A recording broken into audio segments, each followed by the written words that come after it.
The Flowers by Alice Walker.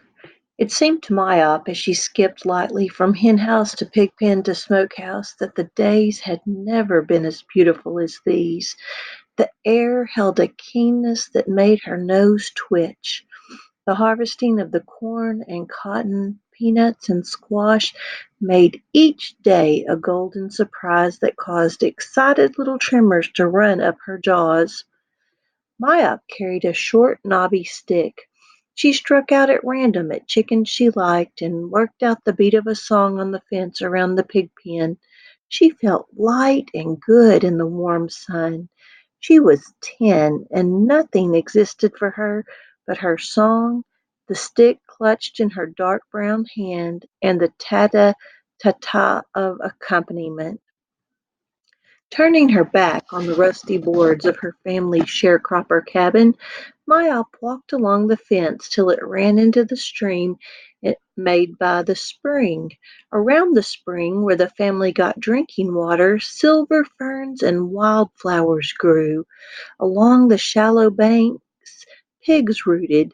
Myop watched the tiny white bubbles disrupt the thin black scale of soil and the water that silently rose and slid away down the stream. She had explored the woods behind the house many times. Often, in late autumn, her mother took her to gather nuts among the fallen leaves. Today she made her own path, bouncing this way and that way, vaguely keeping an eye out for snakes. She found, in addition to various common but pretty ferns and leaves, an armful of strange blue flowers with velvety ridges and a sweetsuds bush full of brown fragrant buds. By 12 o'clock, her arms laden with sprigs of her findings, she was a mile or more from home. She had often been as far before, but the strangeness of the land made it not as pleasant as her usual haunts. It seemed gloomy in the little cove in which she found herself. The air was damp, the silence close and deep. Maya began to circle back to the house, back to the peacefulness of the morning. It was then she stepped smack into his eyes. Her heel became lodged in the broken ridge between brow and nose, and she reached down quickly, unafraid, to free herself. It was only when she saw his naked grin that she gave a little yelp of surprise. He had been a tall man, from feet to neck covered a long space. His head lay beside him. When she pushed back the leaves and layers of earth and debris, Myop saw that he'd had large white teeth, all of them cracked or broken, long fingers, and very big bones. All his clothes had rotted away except some threads of blue denim from his overalls. The buckles of the overall had turned green. Mayop gazed around the spot with interest. Very near where she'd stepped into the head was a wild pink rose. As she picked it to add to her bundle, she noticed a raised mound, a ring around the rose's root.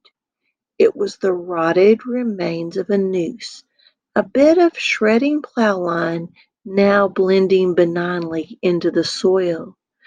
Around an overhanging limb of a great spreading oak clung another piece, frayed, rotted, bleached, and frazzled, barely there, but spinning restlessly in the breeze. Myop laid down her flowers, and the summer was over.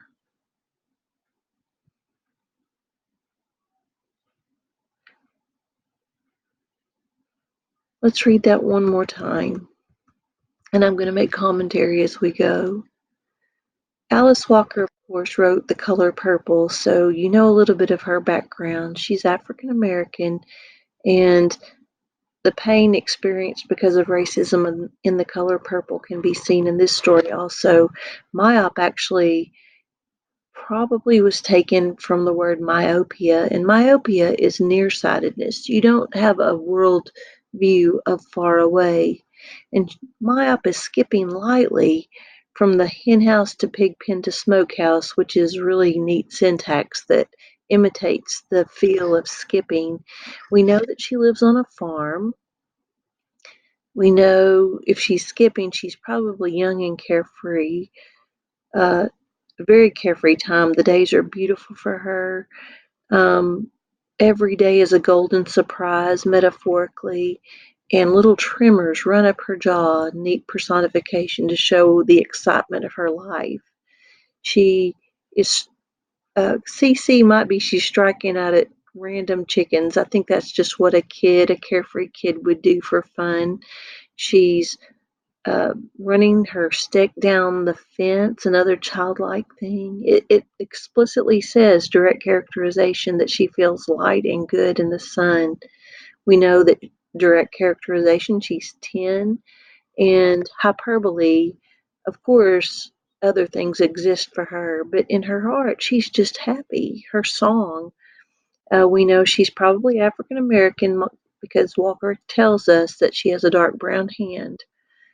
Um, now, she's turning her back on her home. When you turn your back, you're going away from something.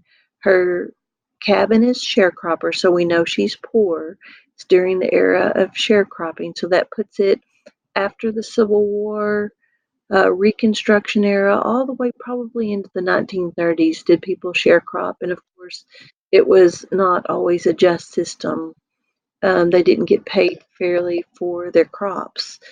Uh, and the stream is interesting because water represents life, and there's a spring, and it's beautiful. It still has silver ferns and wildflowers. That's really neat imagery. The pigs are there.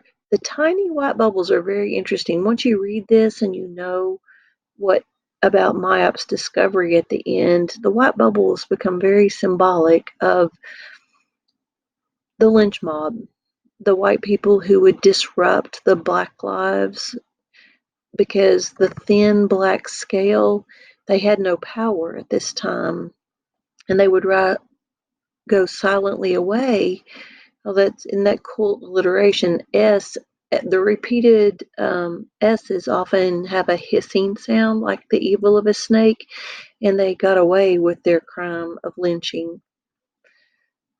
Now, woods are the unknown, like think Little Red Riding Hood. That's a cool archetype for the unknown. So she's going into the unknown, and her home is the safety. And it's autumn, it's a time of death when things are dying in nature. And today, making her path symbolic of making her own way in life. And she's being really random. And she's only vaguely keeping her out for the evil of the snakes. The snake's an archetype from biblical times of evil. She's still finding pretty flowers to add to her bundle because she still has her innocence. So this again and again of the flowers. Um, 12 o'clock, in addition to seasons showing the passing of time, so does time. By 12 o'clock, she's aging. She's getting older. She's getting close to losing her innocence. She still has her innocence in her arms. She's a mile or more from the safety of her home. Um, Now we see a shift in diction at this point. You can see the word strangeness, not as pleasant, which would be an example of light understatement, haunts, gloomy, uh, damp, silence. So you have a big shift in diction in this paragraph, which should foreshadow that something bad is going to happen. She wants to go back to her innocence, but once innocence, she's too far gone now. She wants to go back to the house, back to the peacefulness of the morning. Again, the morning represents her youth and innocence, home, safety. She steps into his eyes, which is interesting that Walker made her step into his eyes because eyes are the window to the soul. We see things with our eyes. Her heel is stuck in his skull, and she reached down unafraid And she gives a little yelp of surprise. This child is not terrified. She has not lost her innocence. Maybe she's familiar with death and she knows that people die. So she's not terrified, and that would be a CC for me, a contrast and contradiction, because even when I was a child, I think I would have screamed even at an animal's, skeleton. So she is very innocent. She reflects. She's just standing there looking. He had been tall. He was tall. His head was beside him, which is weird. That's a contrast and contradiction for me because I would wonder at this point why his head was beside him. When she looks under the earth and layer of debris, so his skeleton has just been left there in the debris because debris is a word for trash. And I think Walker's trying to reflect that these people were often treated like trash. His teeth are white, so they weren't rotten, but yet they were all cracked and broken. So here's a CC for me too, which would make me wonder, why are they cracked and broken? And of course, I hope you've been marking again and again for all the mention of the flowers, which of course it's titled Flowers, which would be Mayap's innocence. Um, his clothes, he'd been there so long that his body had decayed, but she could still tell that he wore overalls because of the buckles and the frayed blue denim. So he had apparently been a farmer himself, probably a sharecropper.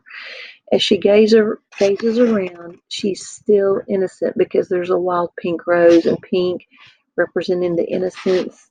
She wants to add it to her bundle, and love the effect that Walker has here where she says a raised mound, a ring around the rose's root, which should elicit thoughts of Ring Around the Rosies, which is associated with the Black Plague because people would keep a pocket full of posies so that they could put the posies by their nose to kill the stench of the rotting bodies during the plague. And lynching was like the plague in the South.